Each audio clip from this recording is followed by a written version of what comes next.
हम पढ़ रहे हैं नॉन प्रॉफिट मेकिंग ऑर्गेनाइजेशन। हमारे नॉर्मली जो ऑर्गेनाइजेशन होते हैं उनका दो ही मकसद होता है। क्या मकसद होता है इनका? या तो वो प्रॉफिट के लिए आ रहे हैं, अगर वो प्रॉफिट अर्निंग के लिए आ रहे हैं तो उन्हें हम बिजनेस ऑर्गेनाइजेशन बोलते हैं। क्या बोल देंगे? Business organisations.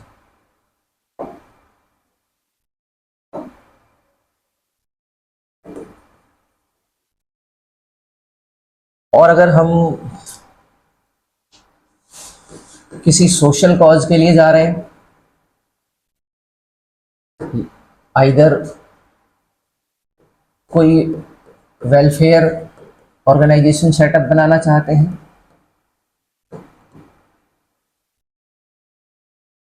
और कोई एनजीओ खोलना चाहते हैं, नॉन गवर्नमेंट ऑर्गेनाइजेशन, जैसे कि ट्रस्ट हो गया, कोई भी चैरिटेबल्स हो गया जो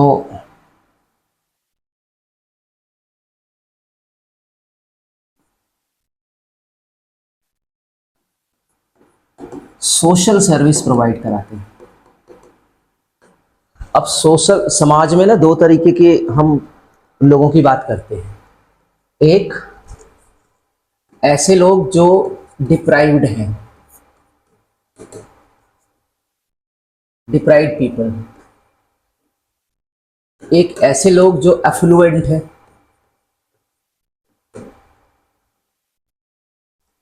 जो एफ्लुएंट्स है वो एक्चुअली रिच लोग होते हैं और जो डिप्राइव्ड है वो पुअर होते हैं। अब अगर हम अपने देश भारत की बात करें तो भारत में ये वाली आबादी 70 से 80% है जो किसी न किसी चीज के लिए परेशान है। मतलब उसके पास इतने रिसोर्सेज नहीं है कि वो अपनी जरूरतें पूरी कर सके। 20% अराउंड लगभग ऐसे लोग अब हो चुके हैं जो रिच हैं।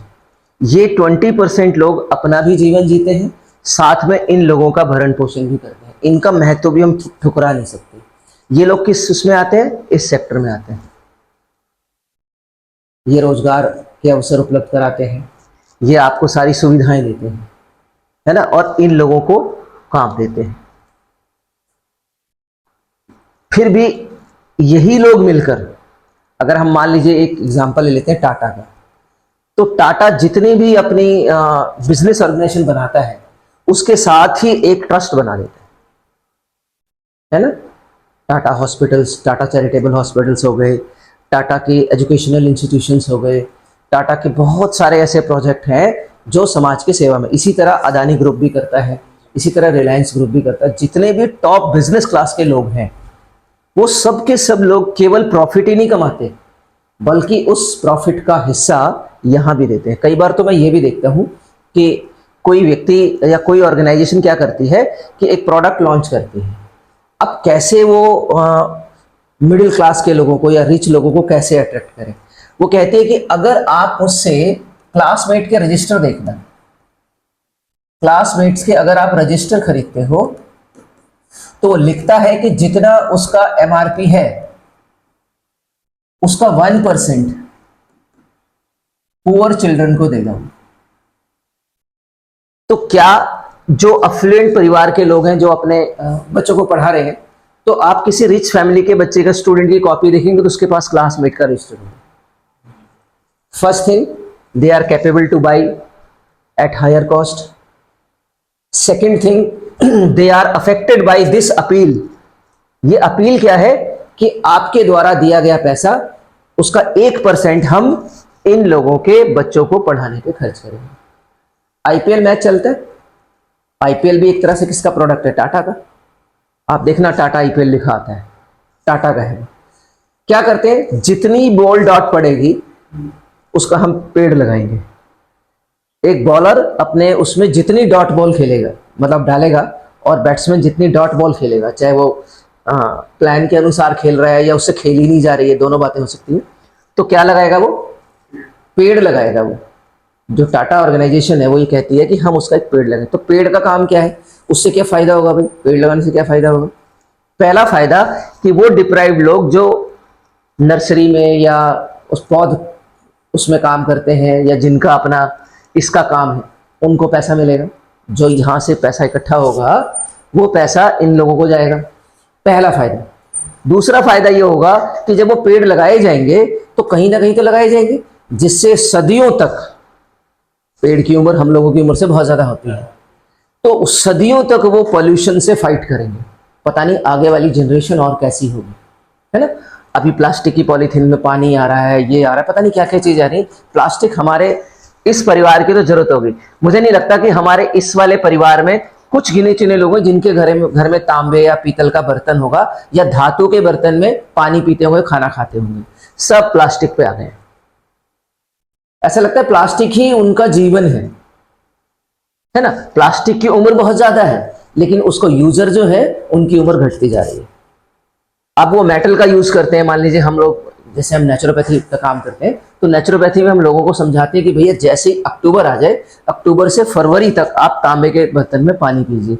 एटलीस्ट अपने घर में एक जग या एक लोटा या एक ग्लास तांबे का खरीद लाइए, क्योंकि इस तरह के लोग हैं, इन पे इतना पैसा नहीं है। यहां तो सब कुछ है। तो आप पहले बात को समझिए कि क्या जरूरत है एक प्रॉफिट मेकिंग ऑर्गेनाइजेशन को ये बनाने की। जब तक आपको पर्पज ही नहीं पता होगा, आप क्या अकाउंटिंग करेंगे। अब अकाउंटिंग क्या है? अकाउंटिंग की डेफिनेशन हमने पढ़ा है कि ऑल परवेसिव है। अकाउंटिंग हर जगह जहां पर पैसों का लेन देन आ जाए, वहां पर एक अकाउंटेंट चाहिए ही चाहिए। तो यही टीम जब ये ऑर्गेनाइजेशन बनाती है तो इसके एक्सपर्ट्स को डिप्लॉय करती है, उनको अपॉइंट करती है। उसमें आप जैसे लोग भी होंगे जो अकाउंटेंट होंगे, राइट। पहले ये नोट कर लीजिए, फिर मैं आगे बताता हूं। अभी हमने ये समझ लिया कि भैया क्यों जरूरत पड़ी एनपीओ की। एक समाज को कई बार मुझे किसी को ये कहता है कि यार ज्यादातर हम बिजनेसमैन की बुराई करते हुए सुनते हैं, अरे ये तो पैसे वाला आदमी है, ये कहाँ गरीबों की मदद करेगा, ये तो अपना फायदे के लिए आया है। क्या? प्राइवेट सेक्टर हमेशा अपना फायदा देखता है। हम अक्सर ये सुनते हैं, लेकिन इसके पीछे की जो कहानी है, ये प्राइवेट सेक्टर जो है वो सेल्फ सेंटर्ड होता है। तो जो बुराई करने वाले लोग हैं उनसे सिर्फ ये कहा जाए कि तू यार 20,000 रुपये कमाता है, एक काम कर यार, तू मुझे ना आज 1,000 रुपये दे दे। 1,000 रुपये दे दे, तू 20,000 कमाता है, 1,000 रुपये तो मेरे को दे दे, ठीक है। मैं क्या करूंगा कि मुझे कुछ काम करना है और मैं तेरे नाम का यहाँ पैसा जोड़ देता हूँ 1,000 रुपये, और कल को 1 साल बाद जो इससे प्रॉफिट कमाऊंगा, कमिटमेंट कर लो कि ये 6% तुझे दूंगा ही दूंगा। ये 1,000 का 60 रुपया मैं तेरे को दे दूंगा। क्या वो 1,000 रुपये हर महीने निकालेगा? और निकालेगा तो आपको देने के बाद कितनी बार आपसे पूछेगा, अरे यार तुमको 1,000 रुपये दिए थे, कितना बन गया, क्या हो गया, तुमने यार वादा किया था कि क्या नाम है 1 साल बाद इतना दोगे, दे रहे हो कि नहीं दे रहे हो। क्या वो बुराई करने वाला सेल्फ सेंटर्ड नहीं है, स्वार्थी नहीं है? स्वार्थी तो वो भी। तो हम सब में कहीं ना कहीं स्वार्थ छुपा हुआ है। तो प्राइवेट सेक्टर की हम अक्सर बुराई करते हैं, लेकिन क्या इसके बैक साइड जाते हैं, वो प्राइवेट सेक्टर कैसे सोशल एक्टिविटी में भी वो पार्टिसिपेट करता है, अनलेस अदर दोज पीपल जो बिल्कुल एकदम गलत काम करते हैं, मतलब मिलावटी प्रोडक्ट बेचते हैं, जो देश के दुश्मन ही समझ लो।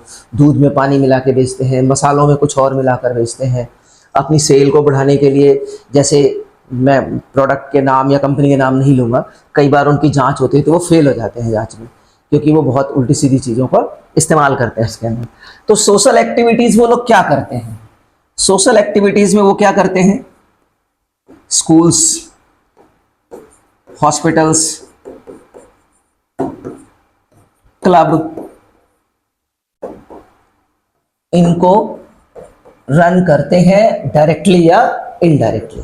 एक तो ये काम करते हैं, दूसरा जो बहुत इंपॉर्टेंट काम करते हैं वो देते हैं एम्प्लॉयमेंट।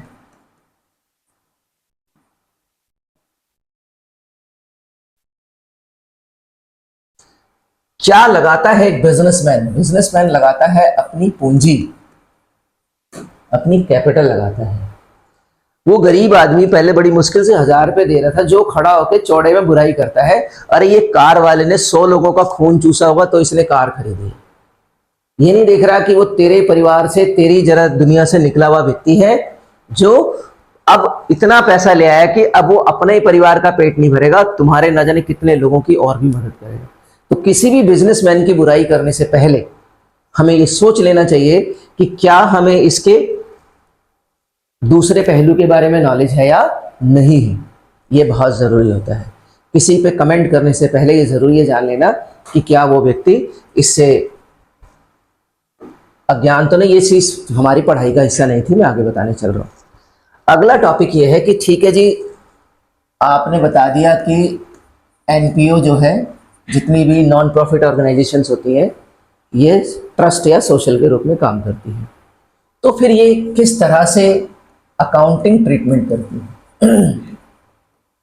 क्योंकि आपको तो अकाउंट से मतलब है, आपने कौन सा लेक्चर देना है? Accounting treatment. अकाउंटिंग ट्रीटमेंट में हमारे यहाँ इनकी भी ऑडिट होती है, ये बेईमानी ना करें, ये क्या नाम है, किसी ऐसी उसके अंदर ना आ जाए कि जिसमें ये गलत तरीके से टैक्स पेयर से डोनेशन ले रहे हैं। अब ये भी बहुत इसके बारे में बताऊंगा कि ट्रस्ट को कैसे हमारे मोदी जी ने आकर बहुत सारे ट्रस्ट को बंद कर दिया कि वो गलत चल रहे थे, वो काले धन को वाइट करने में हेल्प कर रहे थे, वो भी बताएंगे कैसे। अभी फिलहाल समझ लेते हैं अकाउंटिंग ट्रीटमेंट क्या होता है। नॉर्मली जब हम बिजनेस ऑर्गेनाइजेशन बनाते हैं, मैं यहाँ शॉर्ट में बता देता हूँ, जब हम बिजनेस प्रॉफिट ऑर्गेनाइजेशन की बात करते हैं तो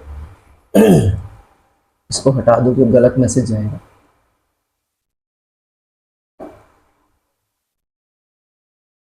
जब हम बिजनेस ऑर्गेनाइजेशन की बात करते हैं तो वहां पर हम सबसे पहले कैश बुक बनाते हैं। क्या बनाते हैं? कैश बुक का मतलब समझ लो आपकी गुल्लक है। अगर आपके पास पैसा मिल रहा है, कहीं से भी आ रहा हो, तो वो डेबिट साइड में लिखना होता है, और पैसा जा रहा हो तो वो क्रेडिट साइड में लिखना होता है, मतलब पेमेंट। अब ये लोग इसको कैश बुक नहीं लिखेंगे। क्यों नहीं लिखेंगे? क्योंकि फिर इसमें फर्क क्या रह जाएगा?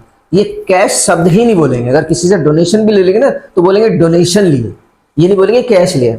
अब डोनेशन के रूप में क्या लिया है? काइंड भी हो सकती है, सर्विस भी हो सकती है। अब सर्विस कैसे लेंगे? मान लीजिए एक अकाउंटेंट है, आपको कहीं 2 लाख रुपए सैलरी मिलती है, अब आप किसी क्लब में या किसी ट्रस्ट में आप जुड़ गए, आपने अपने परिवार का अच्छा ध्यान रखा है, अपने माँ बाप का ध्यान रखते हो, अपने बीवी बच्चों का ध्यान रखते हो, पैसा उनको प्रॉपर मिल रहा है, उनको टेंशन नहीं है, वो अपनी अपनी फील्ड में काम कर रहे हैं। अब आपके पास फिर भी कुछ बचता है या नहीं भी बचता है, आपको यार अपनी अब अपने लिए, अपनी अपनी इंस्टिंक्ट को लिए, अपनी आत्मा के लिए भी कुछ करना है, तो आप कोई क्लब ज्वाइन कर लेते हैं और आप अपनी स्किल बेचते हैं विदाउट एनी रेम्यूनरेशन, कि मैं कोई पैसा नहीं लूंगा सर, मैं जो काम कर रहा हूं मैं आपकी ग्रोथ के लिए करूंगा, है ना। तो ऐसे में ये लोग जो अकाउंट बनाते हैं उसका नाम है रिसीप्ट एंड पेमेंट, और शब्द लिख देते हैं अकाउंट।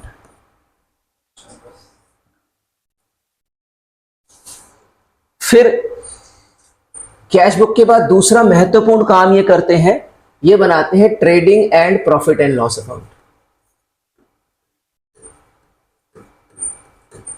ये बीपीओ।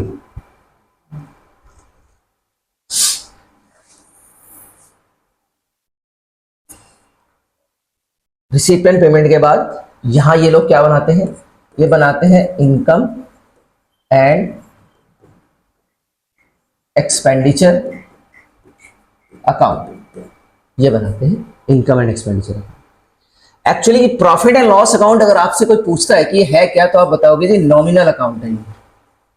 तो ऑब्वियसली इसके पैरेलल बन रहा है, तो ये भी क्या है, नॉमिनल है।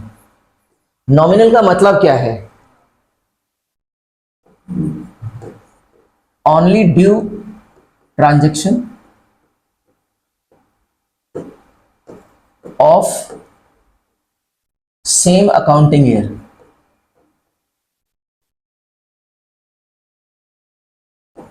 Will be recorded. मतलब कहने का यह है कि अगर आपने किसी को पहले से पैसा दे रखा है एडवांस में, प्रीपेड, तो नहीं दिखाना, उसे माइनस कर देते हैं। किसी से आपने काम करा लिया या उसका आउटस्टैंडिंग पड़ा, आपने दिया नहीं, तो उसे ऐड कर देते हैं क्योंकि वो इसी साल से रिलेटेड है।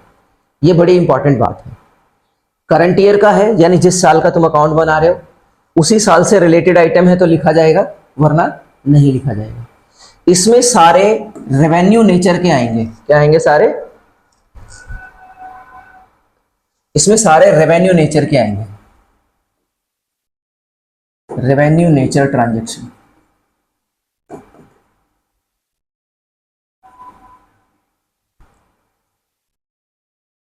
कहने का मतलब आउटस्टैंडिंग करंट ईयर का है तो ऐड होगा, और किसी और ईयर का है तो लेस हो जाएगा। चाहे प्रीवियस ईयर का हो, चाहे नेक्स्ट ईयर का हो, तो लेस हो जाएगा। इसमें सिर्फ current, only due transaction of the same accounting year होना चाहिए, रिकॉर्ड किया जाए। Revenue nature transaction should be recorded, और रिकॉर्ड नहीं होगी। ठीक है। लेकिन रिसीप्ट एंड पेमेंट में क्या होता है? अगर हम रिसीप्ट एंड पेमेंट की बात करें, रिसीप्ट एंड पेमेंट में भाई आपको डोनेशन दे रहा है, कोई चीजें दे रहा है, पैसा दे रहा है, तो चाहे वो कैपिटल रिसीप्ट हो या रेवेन्यू रिसीप्ट हो, आप दोनों दिखाएंगे। चाहे आपने, आपके यहां क्लब में 100 मेंबर है, 100 में 4 मेंबर ने आपको पैसे नहीं दिए, अब वो अब देने आए, पिछले वाले पैसे नहीं दिए अब देने आ रहे हैं, तो अभी लिखोगे। एडवांस में दे दिया, कुछ लोग कहने लगे जी अगले साल का भी ले लो, मेरे वाला तो पैसा इस साल का भी ले लो। मेरे यहाँ बहुत सारे लोग जो नेचुरोपैथी का कोर्स करते हैं, वो बहुत सारे, सर जी ये पैसे हमसे अभी ले लो, हमें नहीं याद रहता, हम तो, मुझे बता देना एग्जाम कब देना है। रेवेन्यू नेचर भी ऐसे ही होता है।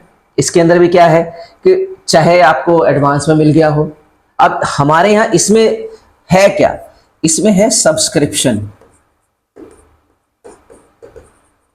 इसमें है डोनेशन। ये इन ऑर्गेनाइजेशन की सबसे इंपॉर्टेंट इनकम है। क्या है ये? सबसे इंपॉर्टेंट इनकम है।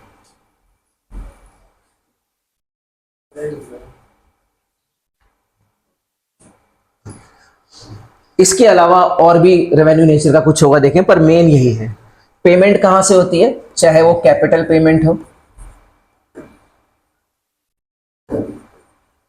या फिर रेवेन्यू पेमेंट हो, ये दोनों ही रिकॉर्ड की जाएगी। जैसे ये वाला है वैसे ही ये वाला है। ठीक है। इसके अंदर फर्क देख लो जरा। रिसीप्ट एंड पेमेंट में कुछ भी लोगे, इसमें सिर्फ रेवेन्यू नेचर का लेना है, कैपिटल वाला छोड़ देना है। कैपिटल वाला हुआ क्या? कैपिटल नेचर की चीज क्या होती है?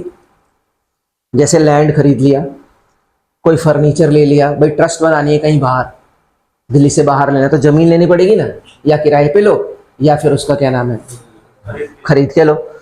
फिर आपने वहां फर्नीचर लगाया, बिल्डिंग बनाया, कुछ भी किया, तो कैपिटल नेचर है। ऑब्वियसली यहां तो आने का मतलब ही नहीं उठते। फिर कैपिटल और रेवेन्यू यहां पे आ गया। कैपिटल हमने रिसीव करी, कोई डोनेशन हमें दे गया कि तुम्हें सिर्फ बिल्डिंग ही खरीदनी है, donation for building, donation for particular purpose, तो पर्टिकुलर पर्पज के लिए मिली हुई डोनेशन आपकी क्या कहलाएगी? Capital nature. लेकिन नॉर्मल डोनेशन दी जा रही है डेली रूट, तो रेवेन्यू कहलाएगी, वो इनकम एंड एक्सपेंडिचर में आने वाली है। ठीक है। इसको अभी सेपरेटली अलग से बताऊंगा। अब कैपिटल नेचर वाली ट्रांजैक्शन जाएगी कहां? तो यहां पर एक और चीज बनाई जाती है जिसका नाम है बैलेंस शीट। इसमें ट्रायल बैलेंस की जरूरत नहीं होती, सीधे बैलेंस शीट। अगर ट्रायल बैलेंस बनानी भी पड़ जाए तो कोई बात नहीं, अपनी सहूलियत के लिए बनानी होती है कि यार जो डेबिट वाले आइटम है डेबिट में, तो इतने ट्रांजैक्शन ही नहीं होती, लेजर ही नहीं होता, इसमें किसी को मजबूर थोड़ी किया। डेटर क्रेडिटर तो यहाँ होते ही नहीं, बेचते ही नहीं, खरीदते ही नहीं है लोग। तो यहां बनती है, यहां पर भी बनती है बैलेंस शीट। लेकिन बैलेंस शीट यहाँ दो बनती है। हाँ, एक ओपनिंग डेट की बनेगी, एक क्लोजिंग डेट की बनेगी। ये बैलेंस शीट बनती है। ओपनिंग डेट मान लो 1 अप्रैल 2000 हमने 26 को बनाई, दूसरी 31/3/2027 आ गई। तो ये दो तरह की बैलेंस शीट। इससे कैपिटल फंड निकलता है, इससे जो निकल के आता है वो कैपिटल फंड कहलाता है। क्या कहलाता है? इस कैपिटल फंड को यहां पर हम प्लस कर देते हैं ले जाकर। ठीक है, इसके बारे में अलग से बताना चाहूंगा, ये मैंने थोड़ा बता दिया, इसके बारे में फिर बताता हूं। पहले आप ये वाला पार्ट आपको नोट करना पड़ेगा क्योंकि ये उससे रिलेटेड नहीं। सबसे पहले मैं आपको एक रिसीप्ट एंड पेमेंट के बारे में बता दूं, ये होता क्या है।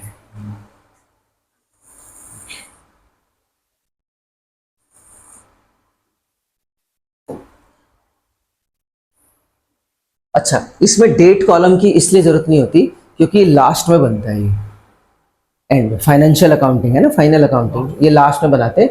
और जबकि कैश बुक वाले में डेट कॉलम भी होती है। अगर 1% कोई आपको ऐसा भी आ जाए, आपके यहाँ कोई ऐसा बंदा हो जो डेट कॉलम पे काम कर रहा है, तो यहाँ डेट कॉलम आप लिख सकते हो। एक छोटा सा क्वेश्चन ये भी है कि सर इस जगह पर ये जर्नल है या लेजर है, तो हम कहेंगे यहाँ इसका कोई रोल ही नहीं है, ये तो एनपीओ है, इसमें एक रजिस्टर बना होगा जिसमें लिखते होंगे लोग। तो डेट कॉलम ना भी बनाए तो कोई फर्क नहीं पड़ेगा। लेकिन कैश कब आया कब गया अगर इसका रिकॉर्ड रखना ही है, तो इसमें डेबिट क्रेडिट ना लिख के यहाँ पर पेमेंट लिखेंगे और यहाँ पर रिसीप्ट लिख देंगे। और कई बार तो मैं ये कहूँगा कि इस जगह पे भी वही लिख देते हैं जो होता है। क्या होता है? रिसीप्ट और पेमेंट, बस।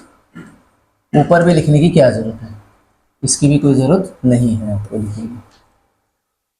अब चलिए क्या करते हैं, सबसे पहले अगर कोई पुराना बैलेंस हमारे पास पड़ा है तो जैसे नॉर्मल लिखते थे, यहां लिख देंगे सपोज हमारे पास 1 लाख रुपीज पहले से ही पड़ा है। पता चला कि किसी ने, हमारी जो टीम है वो सब्सक्रिप्शन दे रही है, सब्सक्रिप्शन दे रही है, और जिसने मान लो हमें प्रीवियस ईयर का दिया 10,000 रुपये, करंट ईयर का कलेक्शन हुआ मान लीजिए 2,15,000 रुपये, और नेक्स्ट ईयर के लिए किसी ने एडवांस में दे दिया, मान लीजिए हमारे पास आ गया 25,000 रुपये, कोई एडवांस दे गया। ये तीनों जोड़े तो कितना हो गया यहाँ पर? 2.5 लाख रुपये, हमारे पर 2.5 लाख रुपये आ गए। इसके अलावा और क्या हो सकता है कि किसी ने हमें डोनेशन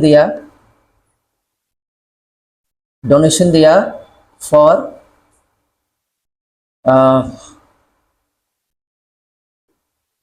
हॉस्पिटल फंड,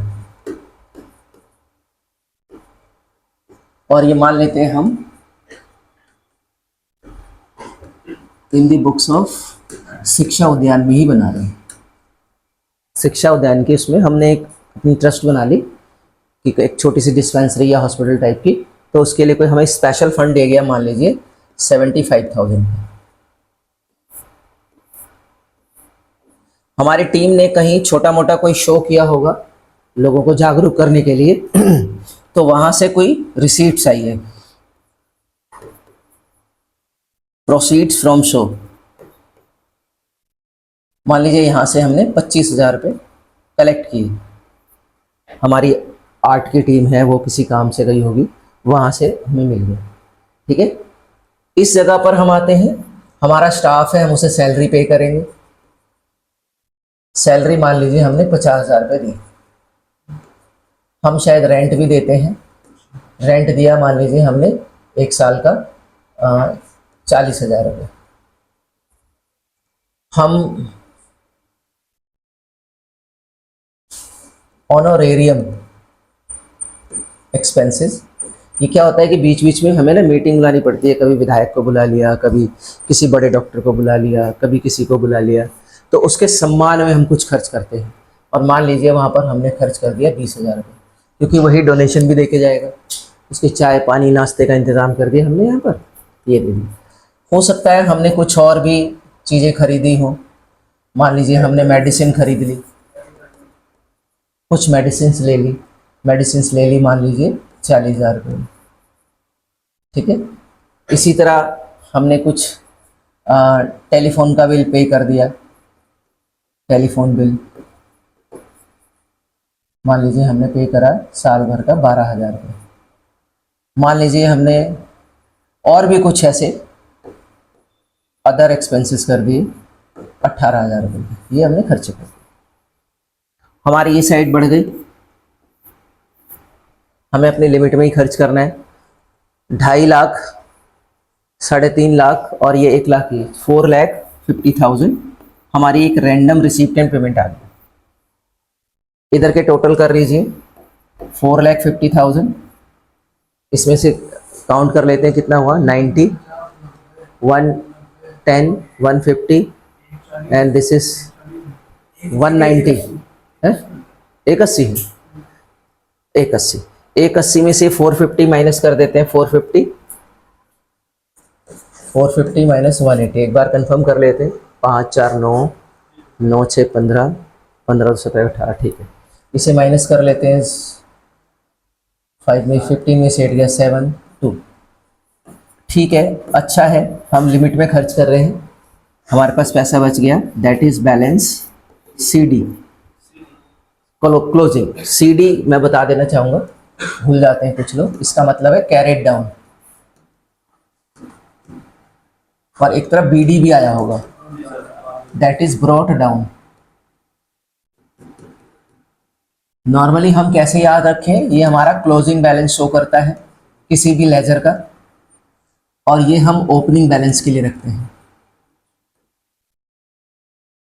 किसी भी लेजर का। समझ में आ गया आपको ये, ठीक है।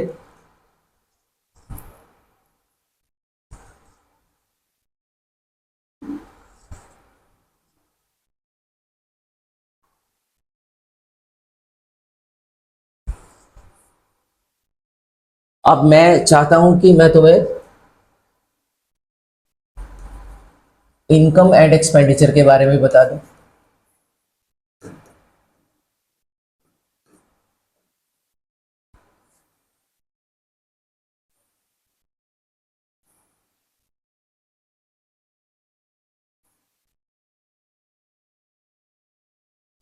यहां पर डेबिट में सारे खर्चे आएंगे,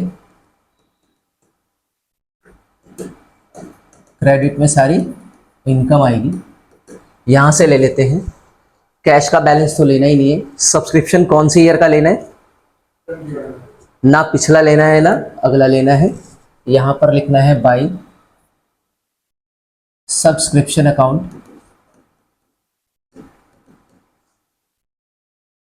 ओनली करंट ईयर 2,15,000।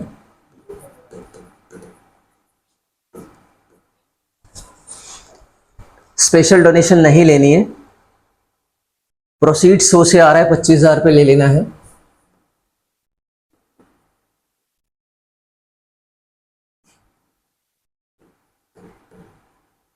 इधर से सिर्फ 2 ही आइटम है जो रेवेन्यू नेचर के हैं और जो ये बता रहे हैं कि ये करंट ईयर से रिलेटेड है। नोट हो गया दोबारा। यहां से सैलरी लेनी है, सैलरी 50,000 दी है, रेंट भी लेना है, जैसे करते हैं, कोई बड़ा वो नहीं है। ऑनरेरियम भी लेना है,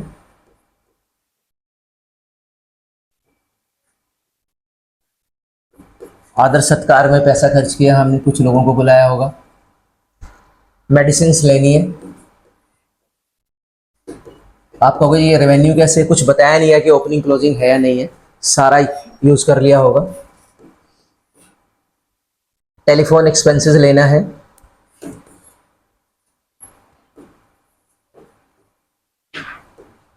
ये आपका कितना है 12,000 का,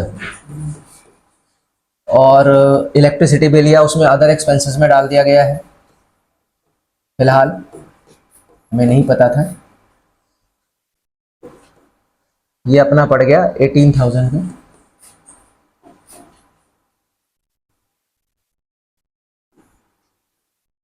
जैसे कि मैं पहले बता चुका हूं कि ये एनपीओ है, इसमें प्रॉफिट वर्ड यूज करना पाप है, यूज ही नहीं करना कि प्रॉफिट हुआ है। इसका टोटल देख लेते हैं, ये हमारे पास कितना हो गया 240। 240 इसका काउंट कर लेते हैं, कितना नजर आ रहा है आपको? अच्छा, इधर कुछ हमने ऐसा नहीं था जो कैपिटल नेचर की चीज खरीदी हो? कैपिटल है कुछ नहीं लिया हमने, ठीक है। 180 है, 240 में से 180 गए तो कितना आ गया 60,000 हमारा जो आ गया। यहां पर हम ये वर्ड यूज करेंगे सरप्लस। सरप्लस कब आता है? सरप्लस आएगा अगर आपकी इनकम बड़ी हो एक्सपेंसेस से, डेबिट साइड में। तो कहोगे सर दूसरी तरफ आया तो क्या आएगा? यहां लॉस भी नहीं बोलेंगे, डेफिसिट बोलेंगे, सिचुएशन उल्टी हो जाएगी तब। All about this please note.